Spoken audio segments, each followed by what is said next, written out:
Behind closed doors, 19 unelected elites make decisions that shape the fate of billions, and no one can stop them.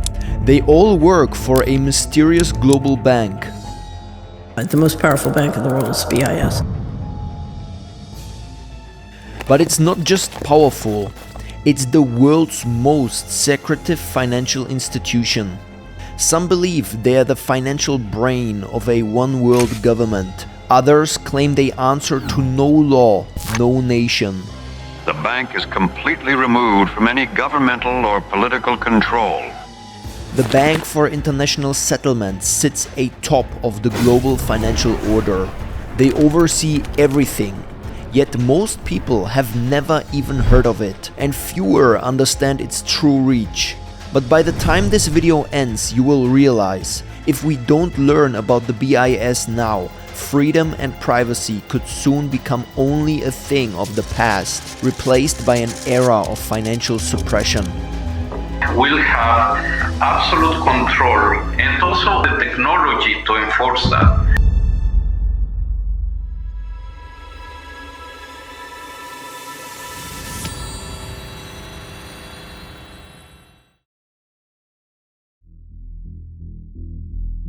In May 2013, the book Tower of Basel by Adam Labor hits the shelves. It is the first time anyone truly digs deep into the dark history of the world's most powerful bank. Up until this point, virtually no one knew about this elite club.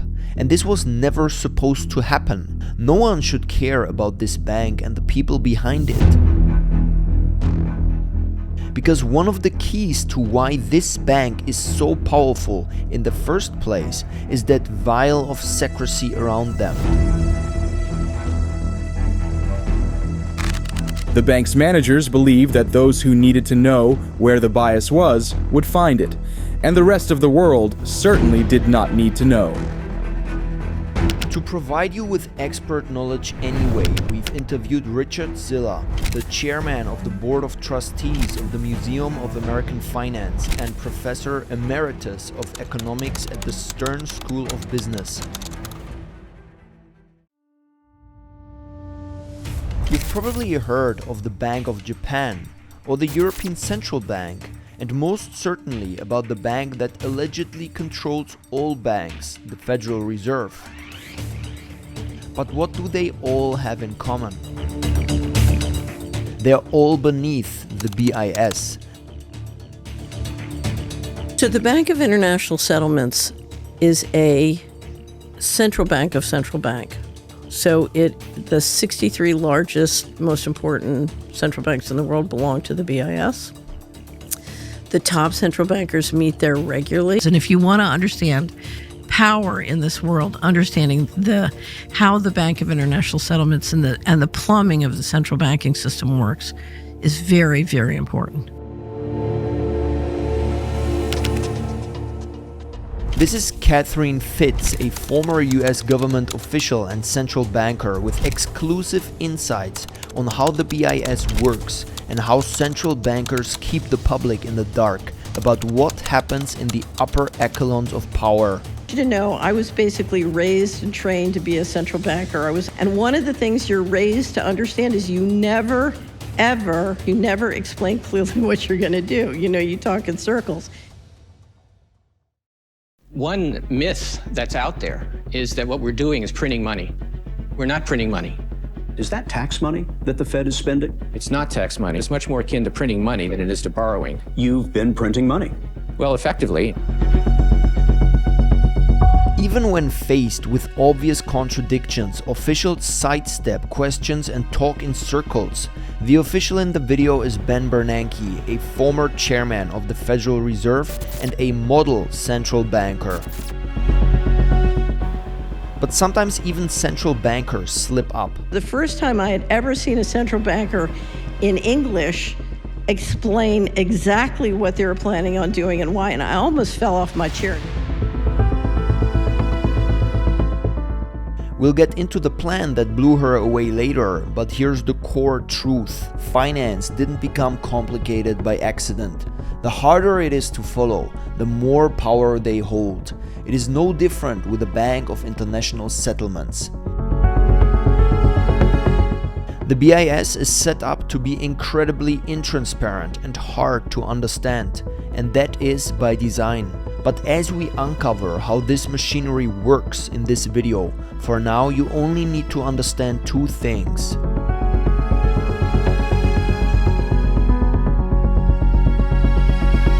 It has sovereign immunity. What does that mean? It's above the law. It's its own country. Right. It's its own country. It has its own police force. And essentially, no one has the legal authority to move against it. Like the United Nations, the IMF, or the World Bank, but they're not subject to the laws. Effectively, they are untouchable, but it doesn't stop here. From the outside looking in, the BIS doesn't look that meaningful. It's not really all that big compared to other institutions. It's only a tenth of what the balance sheet of the Federal Reserve has, or the European Central Bank. And one of the reasons why the Bank for International Settlements is not on everybody's radar screen. That's because they are allowed to operate in complete secrecy and hide money. It can move money and hold it on its balance sheet and manage money secretly. So if I want to, I'm grossly oversimplifying, if I want to steal $21 trillion from the US government and park it on the balance sheet of the BIS, it can move it anywhere in the world and it can keep it on its balance sheet secretly. And if the BIS can quietly move that kind of money off book, it is not just a bank, it is a shadow superpower. The most powerful bank in the world is BIS. But if you listen to what they tell you about the BIS, you come to a different conclusion. The BIS was created in 1930. Their mission. Our mission is to help central banks in their pursuit of monetary and financial stability.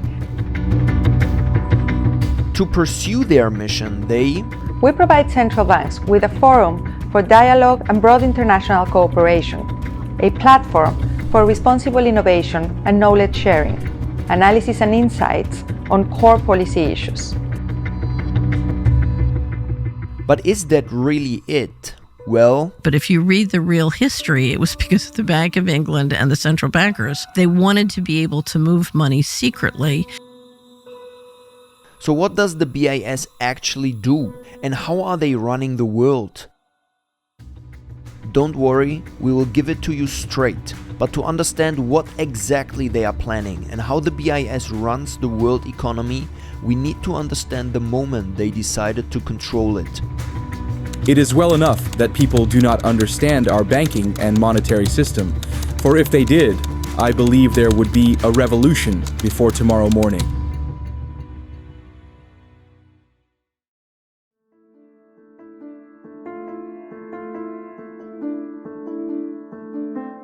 Our story of the BIS starts in 1930, and right from the start it begins with a major controversy. Because from day one, questions swirl about why this bank even exists, and there are multiple times where it could or should have been abolished.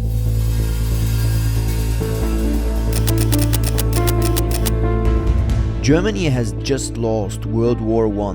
Nearly 20 people are dead, with 2 million of them in Germany alone. Now, the country is forced to pay reparations to the victors, including the United States, punishment for starting the war. Germany was saddled with Conian reparations. Basically, I think the United States was in the position of, say, lending the money to Germany so it could pay its reparations to France and Belgium and Britain. Bank for International Settlements was set up to assist in the handling of it.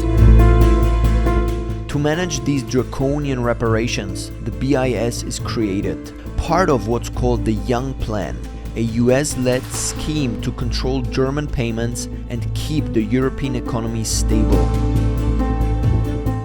But just 2 years later, it all collapses. It turned out that the Great Depression hit, became so bad that Germany stopped making its payments. The Hoover Moratorium in 1931 halts payments. The Lausanne Agreement in 1932 kills them entirely.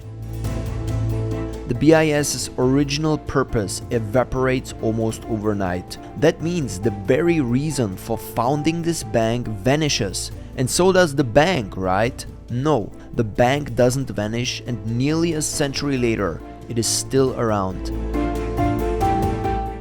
Why? Because losing its public purpose doesn't weaken the institution. It only reveals it. Because from the beginning, this bank is designed to pursue a far deeper agenda.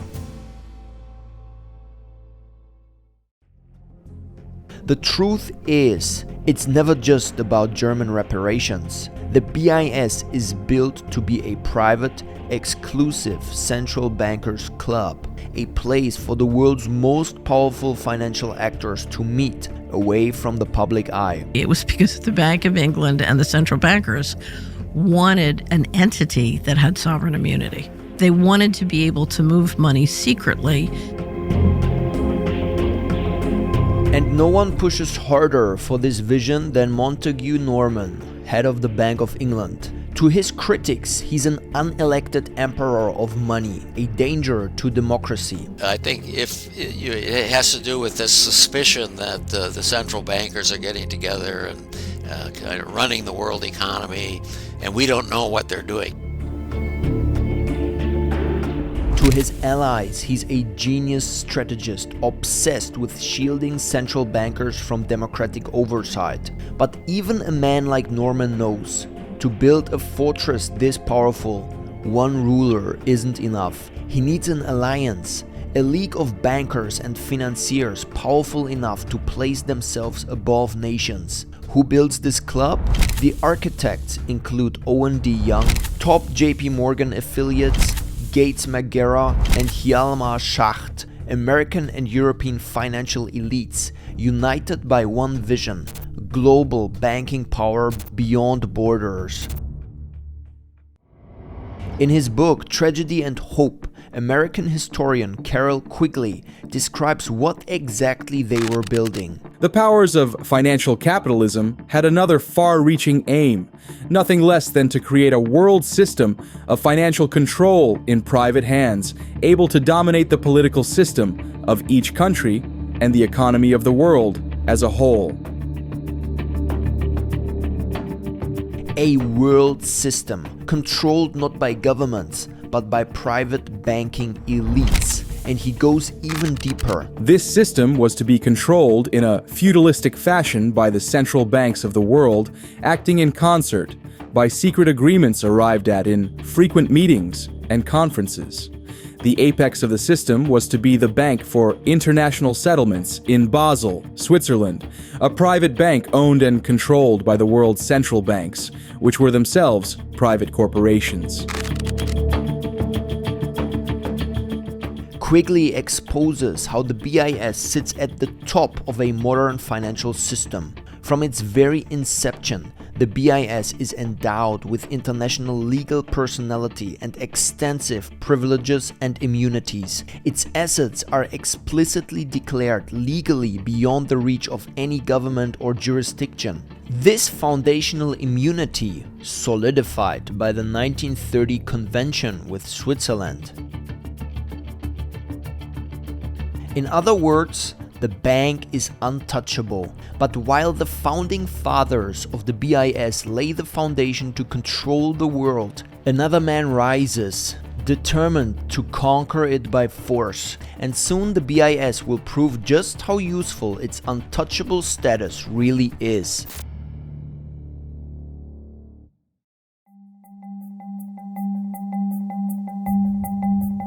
Germany's defeat in World War I doesn't just end a war, it shatters a nation's soul, branded the aggressor, forced to pay crushing reparations that drain its economy and drive millions into poverty. For Hitler, a frontline trench soldier during the war, this isn't just defeat, it's humiliation demanding vengeance. Restoration through domination becomes his only answer, but before he turns his fury outward, he targets his fiercest enemies at home, the Jews. Ruth Winnick is only 10 years old, But on the night of November 9th, 1938, her world breaks apart. Her family is under attack. They knocked down the door with an axe, they threw bricks into the windows, and then they came in. They destroyed everything that they could see. They went into the kitchen, and then one of them, can't figure it out, urinated on top of all of this garbage, and then took his hand and spread it all over the kitchen. Another one went after my sister. The Nazis declare open war on the Jews. It's Kristallnacht, the night of broken glass, Jewish stores in flames, people murdered in cold blood. But this isn't just hatred, it's theft on an industrial scale. All of the people in the town were downstairs outside collecting all of the things that were thrown out the window and taking them home. The Nazis steal everything they can get their hands on.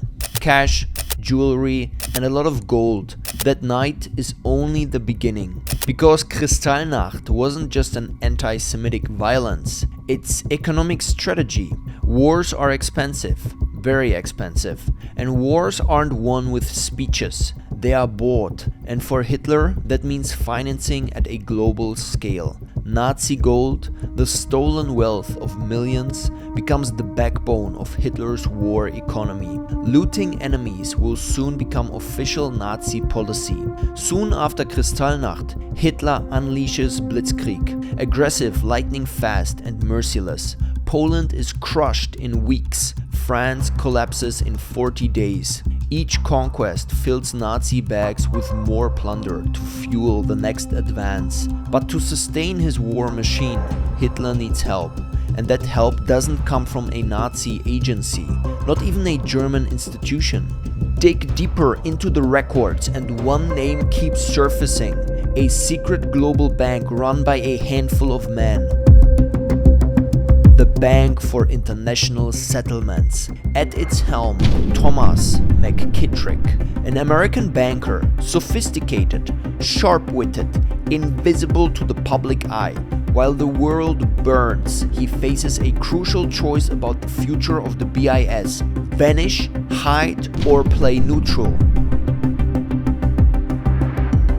Their promise: no credits to aggressors, no asset trades across borders, no profits from war. But that promise is a lie.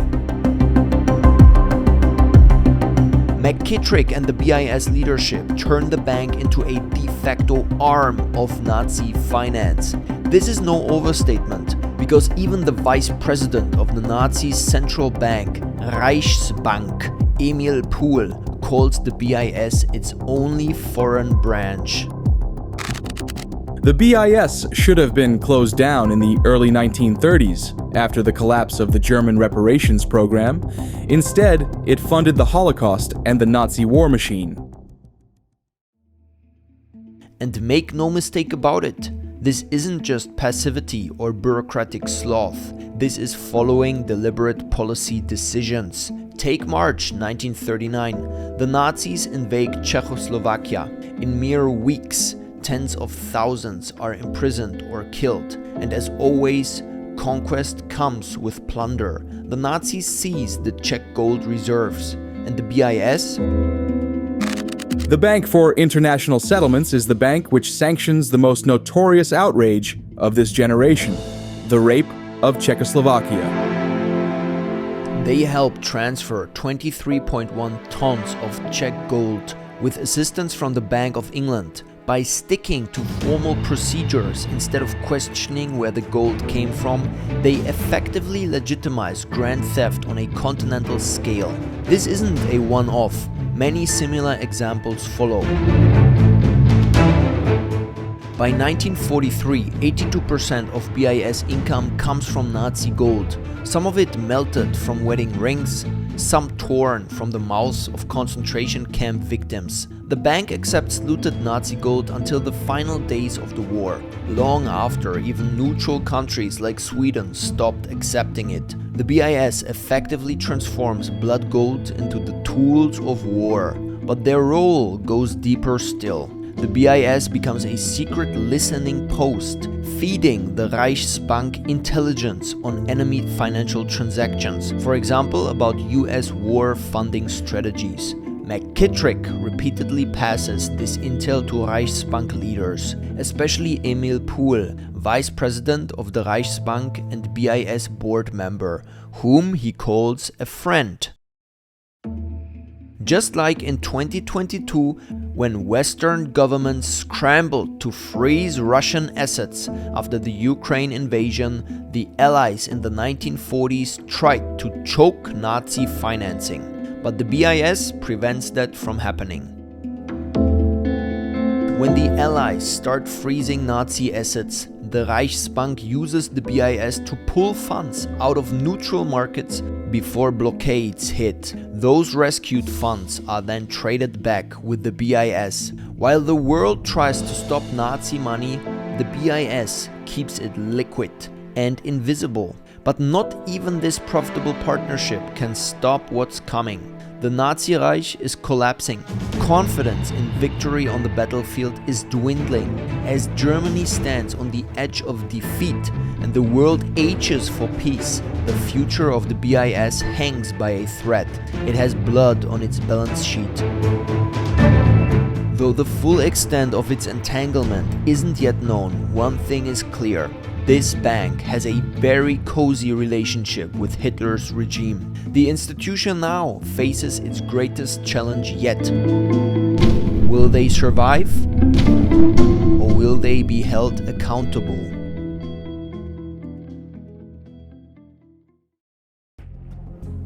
In 1944, as victory for the Allies comes into sight, representatives from 44 nations gather in Bretton Woods, New Hampshire. The meeting hosts the political and intellectual elite. The mission? Forge a new world order, a blueprint for life after war. But amid all the grand visions, one institution stands accused, the BIS. Is an American doing business with the Germans, while our American boys are fighting Germans? That's what Harry Dexter White, senior US Treasury official, says in 1944. Outrage bleeding through every word. Because to White, McKittrick isn't just a banker, he's a traitor, profiting from war. At Bretton Woods, nothing less than a new global financial order is on the agenda. But among the resolutions adopted is one calling for the abolition of the BIS at the earliest possible moment. Never again, they vowed, should a bank stand so close to evil and survive untouched. In its place, they created the IMF and the World Bank, a new architecture for a supposedly fairer world. We've created, since World War II, a whole network of organizations around the world who have sovereign immunity. They're above the law. So we have, we have parts of the UN, we have the World Bank, we have the IMF. Essentially for running the world. Because if you want to run the world, you can't obey the laws. But if you want to understand how one of these institutions truly works, we have a full video dissecting the IMF's hidden agenda, because as history shows, this plan for fairness, it failed. However, the same holds true for the plans to abolish the BIS. European central bankers weren't ready to give up their sacred fortress. They lobby behind closed doors, fighting to preserve their hidden stronghold. And in 1948, the call to dissolve the BIS was quietly reversed. While some collaborators are punished, others are rewarded. Thomas McKittrick, the BIS president who led the only foreign branch of the Reichsbank, he doesn't even get a slap on the wrist, but lands a prestigious job as vice president at Chase National Bank in New York, overseeing foreign loans.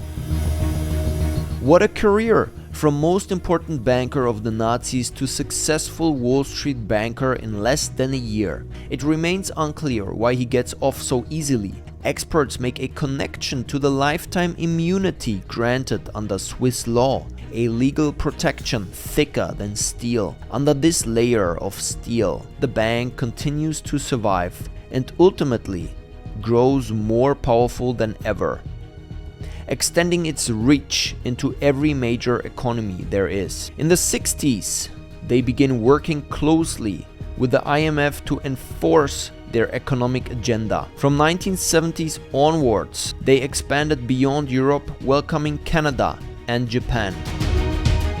And finally, in 1994, more than 60 years after its founding, the Federal Reserve finally buys into BIS shares. Soon after, virtually every major central bank joins, solidifying its global reach and securing its future. The BIS even helped create the European Central Bank and Europe's lead currency.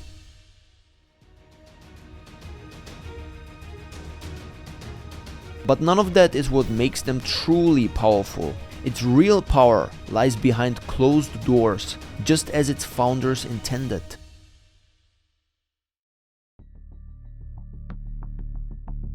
The world's most exclusive club has 19 members. Now imagine you are one of them. Every other month, the familiar ritual begins. You arrive at Zurich Airport. Upon arrival, a fleet of limousines is arranged to transport you from Zurich Airport to Basel. As a central bank governor, you enjoy the privilege of being treated like royalty. No waiting, no hassle.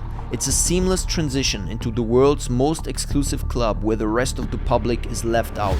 You arrive in the parking lot. While in Basel you enjoy special privileges, the bank's management has planned for every eventuality so that the Swiss police need never be called. High-tech sprinkler systems with multiple backups, in-house medical facilities, even a bomb shelter deep beneath the tower.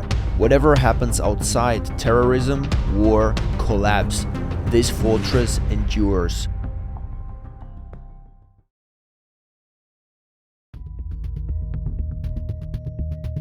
At precisely 7 p.m., you enter the meeting space in the circular tower block of Basel, Conference Room E.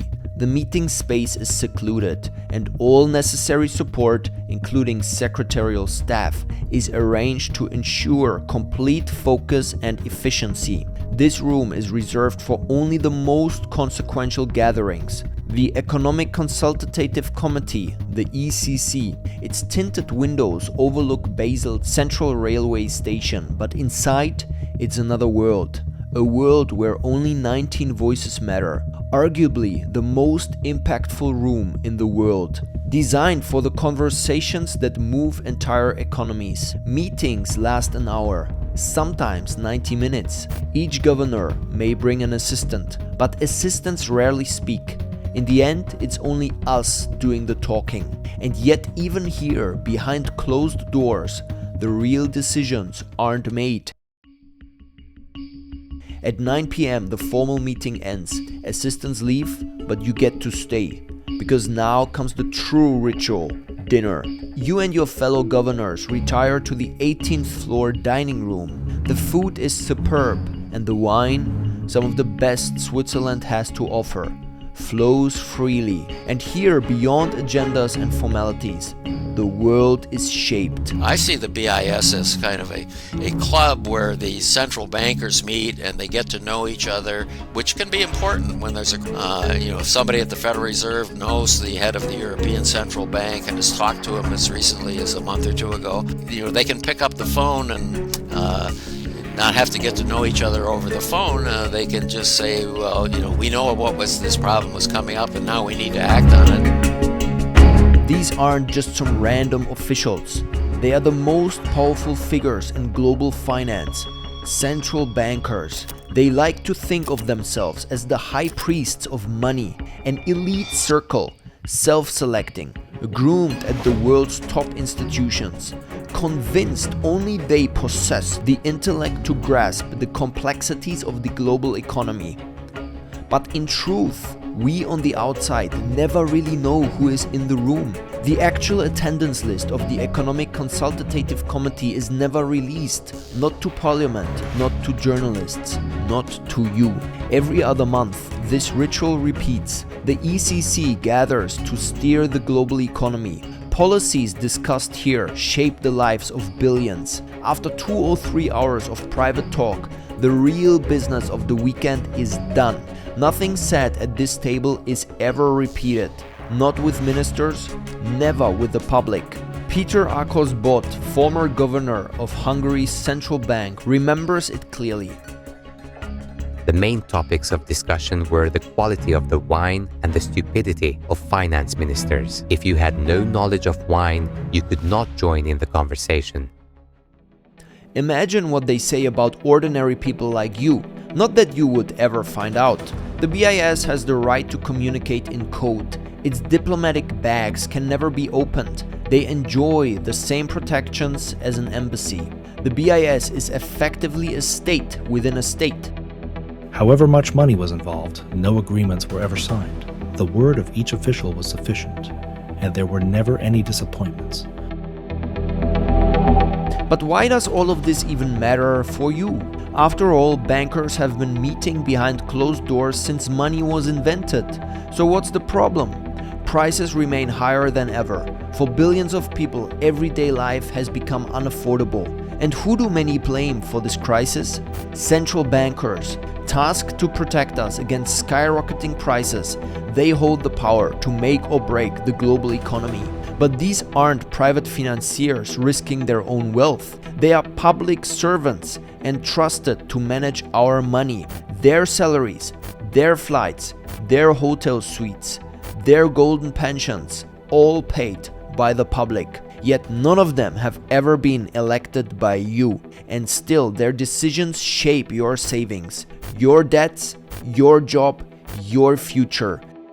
And they make those decisions in rooms you will never enter. As the weekend ends, it's time to leave Basel. They step into the waiting limousine, gliding through Swiss customs without a care. Again, no questions, no searches. They are untouchable. At Zurich airport, another fleet of cars lines up, ready to return them to their country, back to their office, back to their podium. Because while the world will never know what was truly decided here, their next press conference is already scheduled, and they are ready to speak. Temporary rise in inflation. Temporary factors. Temporary factors. It's temporary. Almost as if in that secret dining room in Basel, the story was agreed.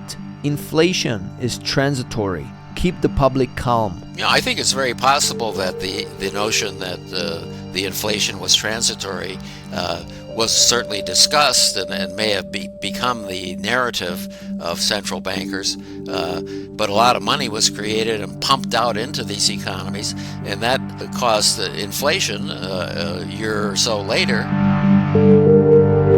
But we know now, inflation wasn't transitory. It seemed to be lasting a little longer than the central bankers expected. In the world of finance, inflation translates into massive fortunes. For regular families, it translates into hardship. And while people are still struggling to deal with the consequences and to survive, the BIS was preparing its next move, because their real plan is far bigger.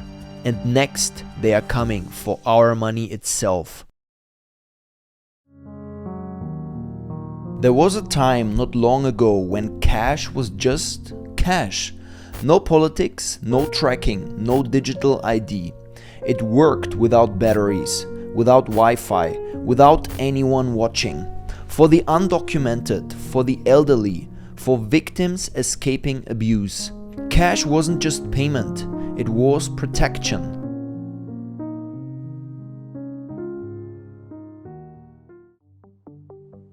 Then came 2020, the pandemic, and a new contagion, fear. Suddenly, cash feels dirty, dangerous, obsolete. Money changes hands all the time, but can it carry the coronavirus?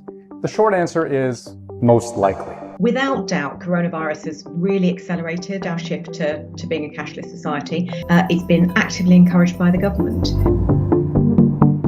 And into that fear steps a solution, Contactless, seamless, traceable.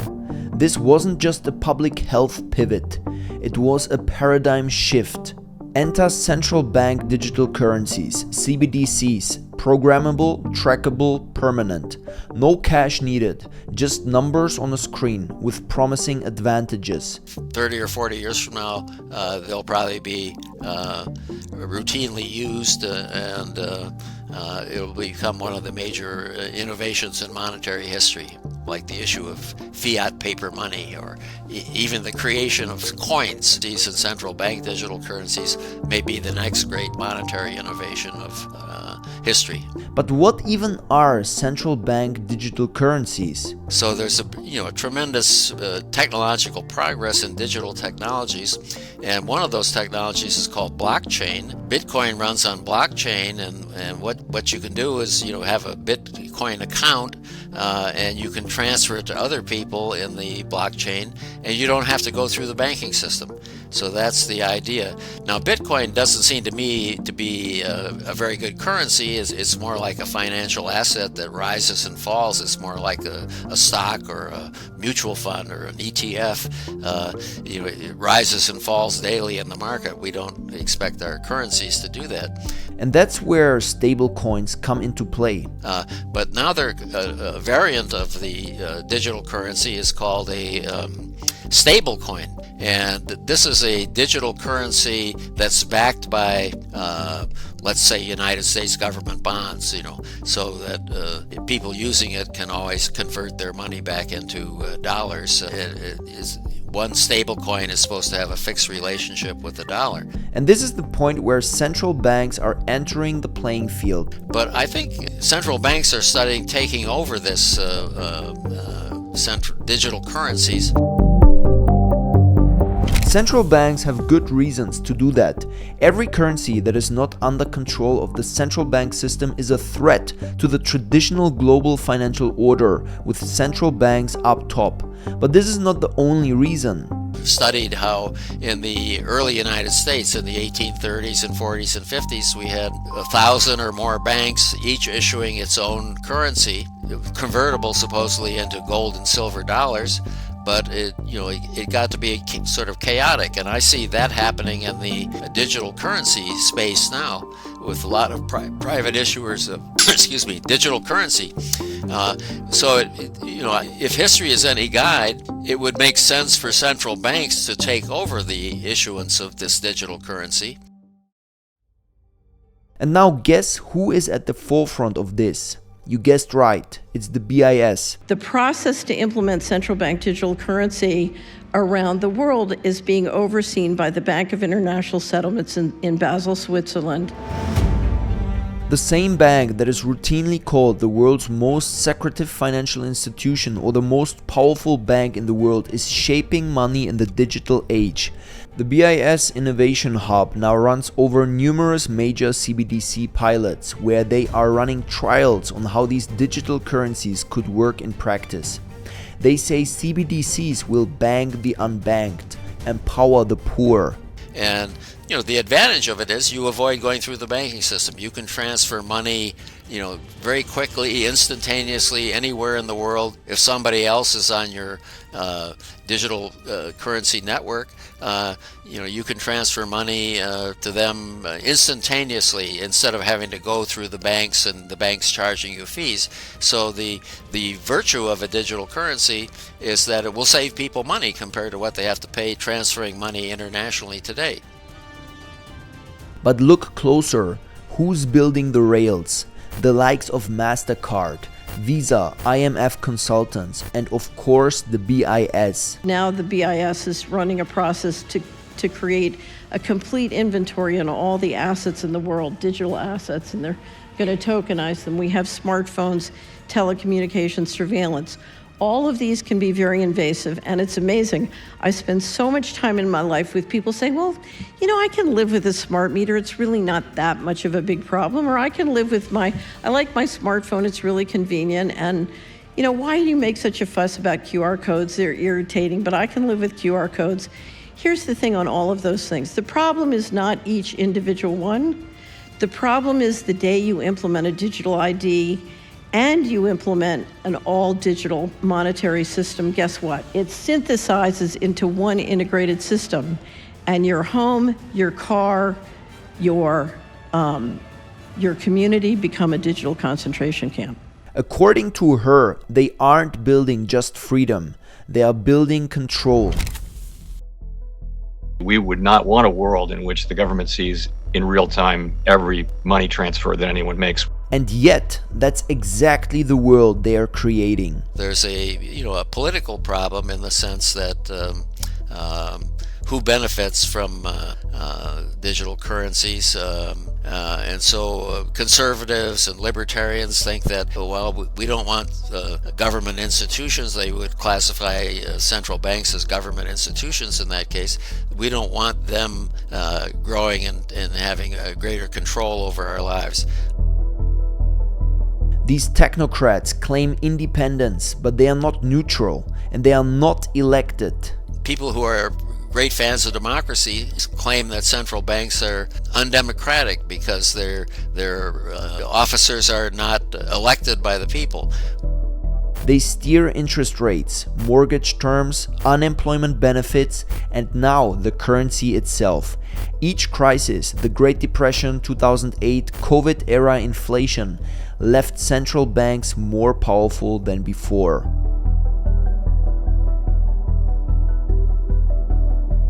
CBDCs alone are powerful. Paired with AI, they become predictive or even tools of punishment. The worry, of course, is that allows the central bank to peek into your bank account and know how much money you have and maybe question how you earned your money or how you're spending it.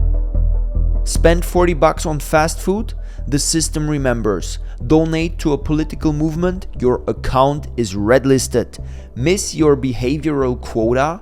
Access denied.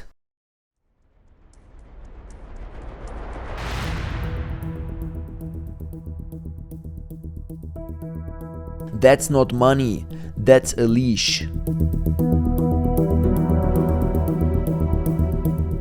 Over 130 countries, more than 98% of global GDP, all piloting CBDCs with IMF and BIS backing. And on the horizon, a programmable digital version of the IMF's special drawing rights, borderless, enforceable.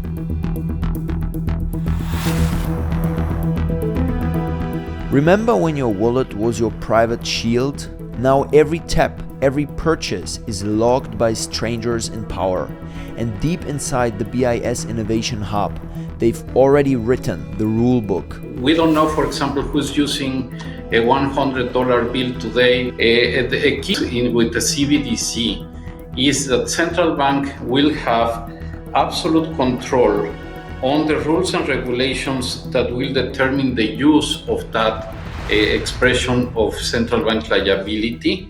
And also we will have the technology to enforce that. Absolute control. They say the BIS doesn't control your money, just the people who do. So the real question is, who are they controlling? Click here to find out more.